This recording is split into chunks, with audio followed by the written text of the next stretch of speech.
പണിമുടക്കിൽ പങ്കെടുക്കാത്തതിന് കണ്ണൂരിൽ ജീവനക്കാരന് സംഘടനാ നേതാവിന്റെ ഭീഷണി. ജോയിന്റ് കൗൺസിൽ കണ്ണൂർ ജില്ലാ സെക്രട്ടറി റോയ് ജോസഫാണ് മൃഗസംരക്ഷണ വകുപ്പ് ജീവനക്കാരനെതിരെ ഭീഷണി മുഴക്കിയത്. അതേസമയം തിരുവനന്തപുരം വട്ടിയൂർക്കാവ് LP സ്കൂൾ പൂട്ടി സമരത്തിന് പോയ സംഭവത്തിൽ പ്രധാന അധ്യാപകനെ അന്വേഷണ വിധേയമായി സസ്പെൻഡ് ചെയ്തു. പണിമുടക്കിൽ പങ്കെടുക്കാത്തതിനാണ് സംഘടനാ നേതാവിന്റെ ഭീഷണി. ജോയിന്റ് കൗൺസിൽ കണ്ണൂർ ജില്ലാ സെക്രട്ടറി റോയ് ജോസഫാണ് ഭീഷണി മുഴക്കിയത്. ഇതിനെ തുടർന്ന് മൃഗസംരക്ഷണ വകുപ്പ് ജീവനക്കാരൻ റോയ് ജോസഫിനെതിരെ പോലീസിൽ പരാതി നൽകി.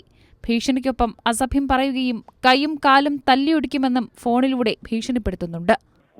പണിമുടക്കി പങ്കെടുക്കുന്നില്ല, നിങ്ങൾ പോയി ഒപ്പിട്ടല്ല. ഞാൻ രാവിലെ വന്ന് ഒപ്പിട്ട് പോയി അയച്ചു പോയി, അതായിട്ട് പോയി.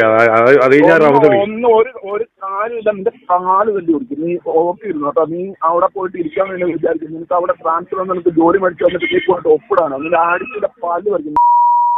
അത് നിങ്ങൾ ബറാലും വിളിച്ചാൽ നീ അടിച്ചു കൈകാലെടുക്ക. നീ ആരാണ്? നീ ആരെ പഠിപ്പിക്കുന്നത്? നീ നിന്നെ കൊണ്ടാക്കുന്നാക്ക്. നീ ആരെ പഠിപ്പിക്കുന്നത്?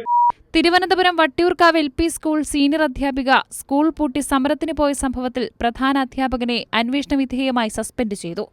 പ്രധാന അധ്യാപകൻ ജിനിൽ ജോസിനെയാണ് സസ്പെൻഡ് ചെയ്തത്. വിദ്യാഭ്യാസ വകുപ്പ് മേലധികാരികളുടെ അനുവാദം കൂടാതെ അവധി നൽകിയതും അത് സമൂഹമാധ്യമങ്ങളിലൂടെ പ്രചരിപ്പിച്ചതിനുമാണ് suspension. News desk, Kairali news.